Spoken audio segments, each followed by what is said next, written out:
Assalamualaikum warahmatullahi wabarakatuh. Selamat datang kembali teman-teman sekalian di channel YouTube saya. Untuk pertemuan kali ini ataupun materi yang akan saya bawakan pada hari ini yaitu terkait dengan jawaban soal UAS yang akan saya jawab dengan cara langsung ataupun melalui video ya. Yang pertama mungkin saya akan bacakan soal ya. Kalau nggak bacakan soal seperti menjawab langsung itu nggak enak banget ya. Ini saya bacakan dulu soalnya. Yang pertama adalah identifikasi dan jelaskan 3 teori belajar yang mendasari media pembelajaran berbasis IT penting di dalam pembelajaran PAI. Ya, oke, akan saya jawab itu penggunaan media pembelajaran berbasis IT dalam pembelajaran PAI itu ada 3 teorinya ya. Yang pertama ada teori konstruktivisme, terus ada juga teori apa namanya kognitivisme, dan juga yang terakhir itu ada teori humanistik.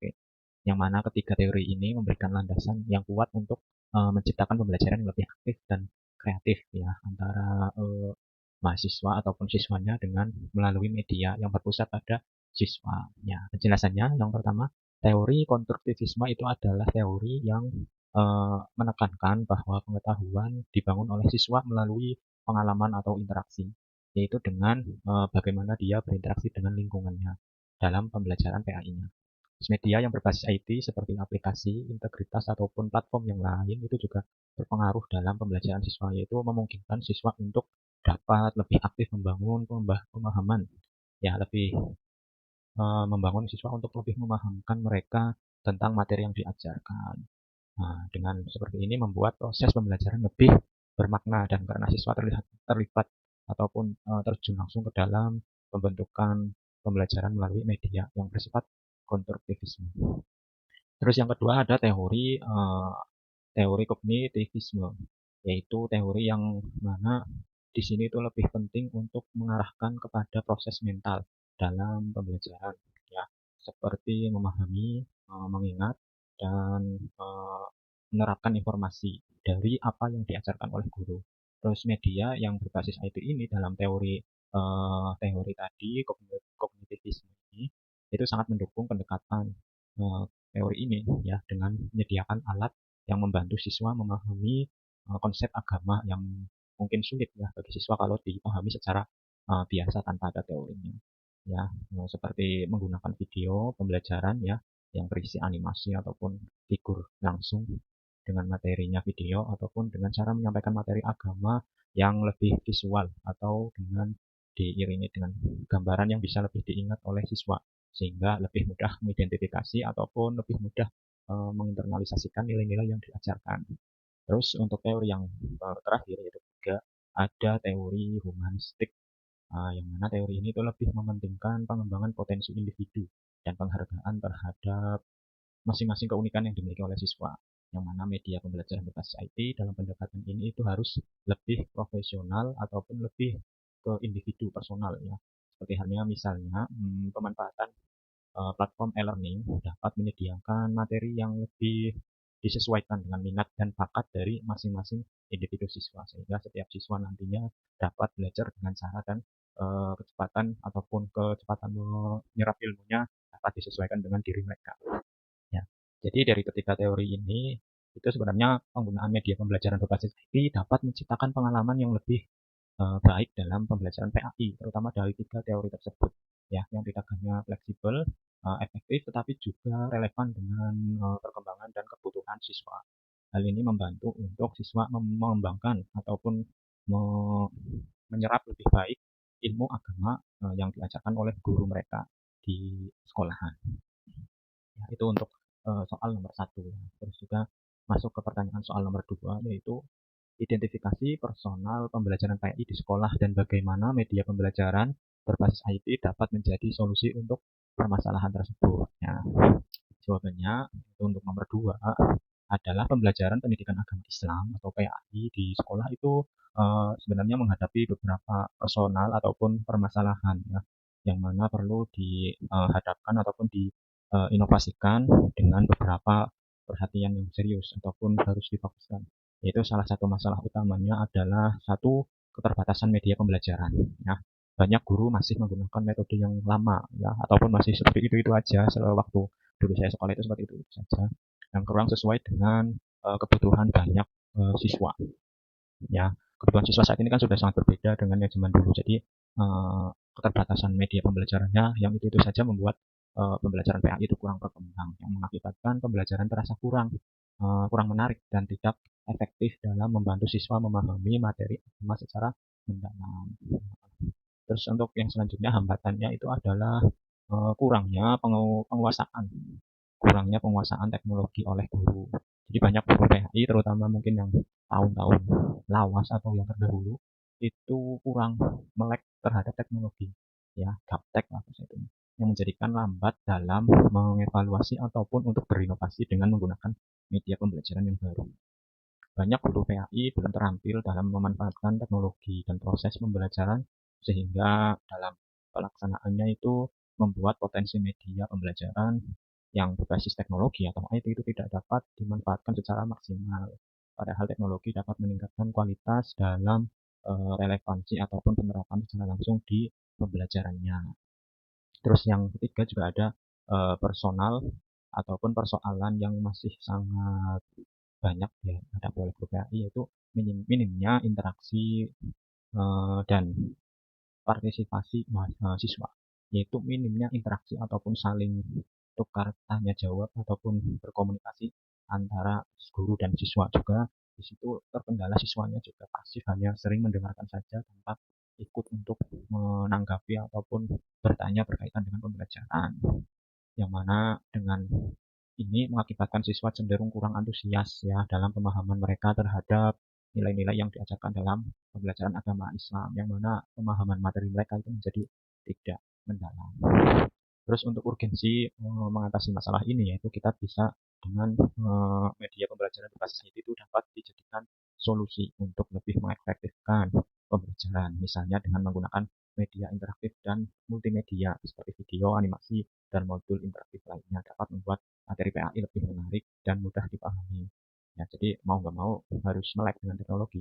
Yang mana dengan cara ini siswa akan lebih berkembang dan juga tertarik dalam berpartisipasi aktif dalam kegiatan pembelajaran PAI. Terus juga selain itu kita juga bisa melakukan pelatihan bagi guru, yang mana guru yang tadinya belum bisa IT ataupun gaptek teknologi itu sangat penting untuk meningkatkan kemampuannya dalam hal penggunaan teknologi dengan melakukan beberapa pelatihan. Seperti guru PAI dapat mengintegrasikan ataupun menginternalisasikan teknologi ke dalam pembelajarannya, sehingga proses pembelajaran menjadi lebih menarik dan juga modern, sesuai dengan perkembangan zaman, tidak hanya dengan cara yang konvensional seperti biasa.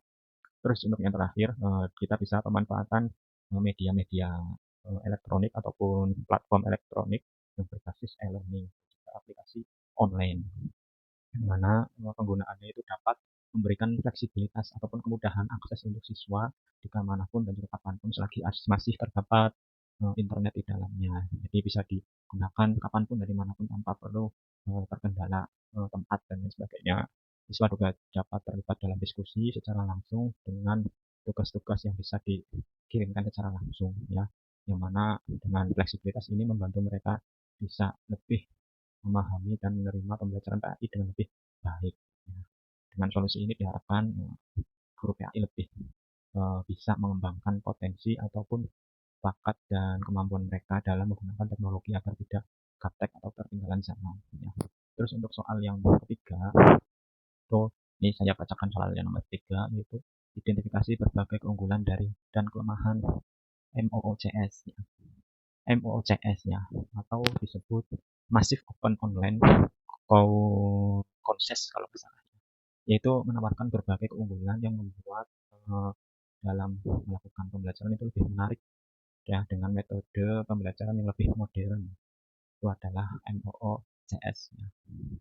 Untuk mengidentifikasinya, salah satu keunggulannya adalah yang pertama mungkin aksesibilitas yang luas, yang mana siapa saja dan di mana saja itu dapat mengakses materi pembelajaran secara langsung dengan berkualitas tinggi, ya kualitasnya tinggi dan tanpa batasan oleh lokasi geografis. Ini sangat membantu mereka yang tinggal di daerah terbatas ataupun terpencil yang tidak memiliki akses ke tempat pendidikan yang layak.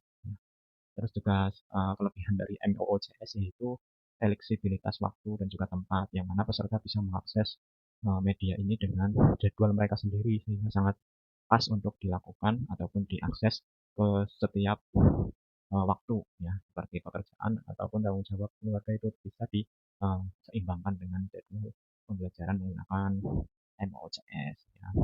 Terus juga banyak MOOCS yang tersedia secara gratis atau dengan biaya yang rendah biasanya, menjadikan lebih terjangkau dibandingkan dengan pendidikan formal. Konten yang ditawarkan juga dalam MOOCS itu juga beragam dan berkualitas, seperti materinya sering disusun oleh para ahli, ya tidak hanya oleh guru saja, tapi juga para ahli yang ada di bidangnya, sehingga peserta dapat mempelajari topik yang mutakhir dan lebih sesuai dengan perkembangan saat ini. Ya, terus juga untuk berinteraksi dengan komunitas global itu LMS juga bisa ya, karena memungkinkan peserta untuk bertukar ide dan perspektif dengan orang lain dari berbagai belahan dunia dan berbagai latar belakang selama masih terdapat internet. Nah, yang namanya aplikasi juga selain ada kelebihan juga pasti ada kekurangannya ya. Yang mana MOOCS ini juga ada banyak kekurangan ya. Salah satunya mungkin adalah tingkat dropout yang tinggi. Jadi kadang-kadang sering drop out karena banyaknya peserta yang tidak menyelesaikan kursus karena kurangnya motivasi ataupun sulit mengakses waktu. Selain itu, kurangnya interaksi langsung dengan pengajar membuat pengalaman belajar terasa kurang personal dibandingkan dengan kelas tatap muka. Itu salah satu kekurangan dari MOOCS. Yaitu kelemahan yang lainnya juga ada keterbatasan dalam pengembangan keterampilan yang bersifat praktis ya, terutama untuk bidang yang memerlukan praktik langsung seperti seni ataupun eksperimen eksperimen yang lain ya. Terus juga validitas dan pengakuan sertifikat MOOCS itu masih juga menjadi pertanyaan karena tidak semua institusi ataupun pemberian pelajaran menganggapnya setara dengan sertifikasi pendidikan yang formal. Nah, yang mana aplikasi juga ada kelebihan juga ada kekurangannya. Seperti dalam tiga pengaitan dengan PAI, yang mana MOOCS itu juga dapat dianalisis ya melalui beberapa pendekatan. Yang mana pendekatan pertama itu teori konstruktivisme, melihat MOOCS sebagai sarana untuk digunakan peserta secara aktif membangun pengetahuan melalui eksplorasi dan interaksi. Terus juga teori kognitivisme, yang mana menunjukkan bahwa penggunaan MOOCS sebagai multimedia itu membantu peserta memahami dan mengingat informasi lebih baik. Ya, terus juga yang ketiga, teori humanistik yang menyoroti kebebasan peserta untuk memilih dan mengatur pembelajaran sesuai kebutuhan mereka. Sementara itu untuk teori behaviorisme itu mendukung untuk menggunakan penghargaan seperti sertifikat ataupun untuk motivasi peserta agar terus belajar. Nah, dengan memahami kelebihan dan kekurangan MOOCS ini ya, kita diharapkan itu bisa lebih bijak ya dalam memanfaatkan teknologi, terutama ini kan berbasis online ya. Jadi kita harus lebih bijak lagi, termasuk dalam pendidikan agama Islam dengan strategi yang tepat. Ketika kita menggunakan MOOCS ini dengan strategi yang tepat, kita bisa menganalisis ataupun lebih mengefektifkan ya kelebihan dan juga kekurangan yang ada di dalam aplikasi ini. Ya, itu untuk nomor 3. Terus yang terakhir kita akan bahas untuk yang keempat, yaitu cara untuk mengoptimalkan pembelajaran daring dan juga pembelajaran dengan berbasis multimedia. Jawaban nomor 4 yaitu pembelajaran daring itu saat dulu waktu COVID itu memang sering sekali dilakukan ya.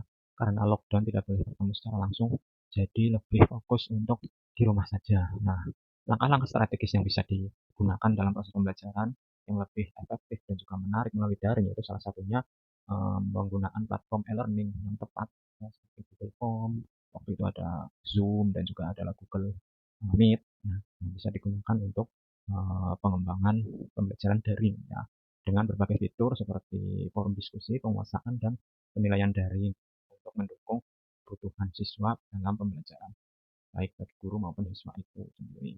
Terus juga agar pembelajaran daring berjalan dengan baik, latihan untuk guru juga sangat diperlukan. Guru perlu dibekali dengan kemampuan yang mana untuk menggunakan platform ini kan juga harus belajar, tidak secara langsung bisa kan. Kadang-kadang waktu itu untuk awal-awal masih bingung dalam penggunaannya. Jadi lambat laut dengan menggunakan platform e-learning ini seiring waktu belajar nanti lebih efektif dan lebih berguna ya. Terus juga ada konten yang interaktif dan juga menarik. Jadi dalam pembelajaran menggunakan e-learning ini tidak hanya seperti halnya di kelas, karena tidak bisa hanya seperti di kelas. Jadi kita harus lebih ekstra ya untuk menarik perhatian siswa dalam mengusahakan pemahaman materi, yaitu dengan bisa menggunakan video animasi ataupun simulasi yang dapat membantu siswa memahami materi yang lebih mendalam atau kompleks dengan cara yang lebih mudah. Terus juga alat yang kolaboratif seperti penggunaan Zoom dan Microsoft Microsoft Office ataupun menggunakan apa ya tadi namanya Google Form, itu juga memainkan peranan penting dalam pembelajaran daring, di mana alat ini itu digunakan ataupun memungkinkan siswa untuk berdiskusi dan bekerja sama secara daring, Google Meet ya, meskipun berada di lokasi yang berbeda ya. Terus juga bisa dengan menggunakan kuis yang interaktif dan juga penilaian berbasis proyek. Itu memberikan gambaran yang lebih baik tentang pemahaman siswa. Umpan balik seperti pertanyaan ataupun sanggahan itu dapat membentuk konstruktif dan dapat diakses ya, untuk mempermudah siswa dalam memperbaiki hasil pembelajaran mereka.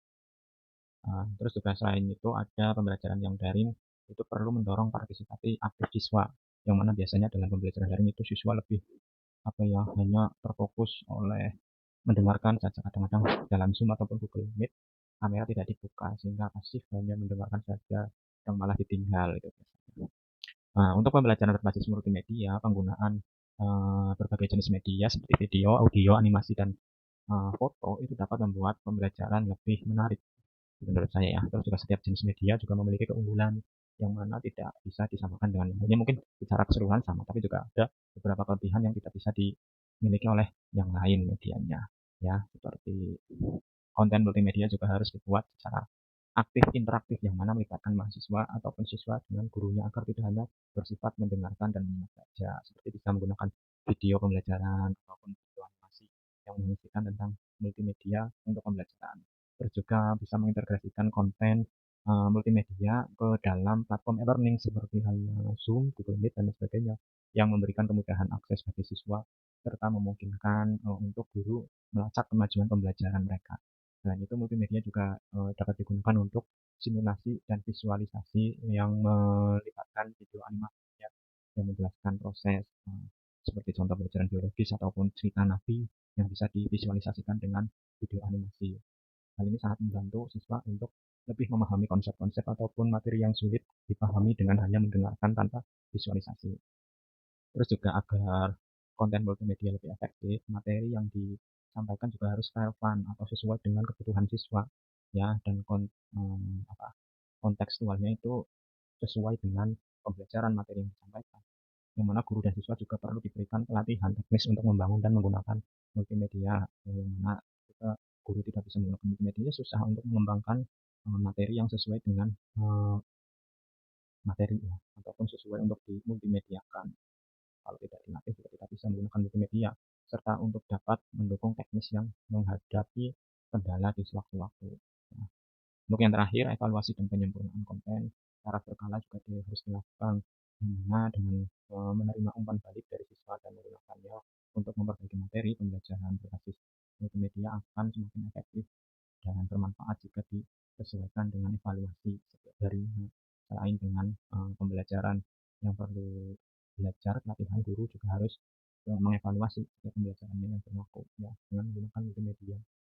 Dengan mengoptimalkan pembelajaran dengan multimedia ini, pendidikan diharapkan dapat menjadi lebih relevan sesuai dengan jalan ataupun kebutuhan zaman saat ini. Ya, ya mungkin cukup sekian untuk jawaban soal UAS pada kali ini. Saya rasa masih belibet dalam menjawabnya ya, karena ini hal yang baru dalam mengerjakan soal dengan menjawab secara langsung melalui video. Ya, kurang lebihnya saya mohon maaf apabila banyak kesalahan. Sekian, bila taufiq wal hidayah. Wassalamualaikum warahmatullahi wabarakatuh.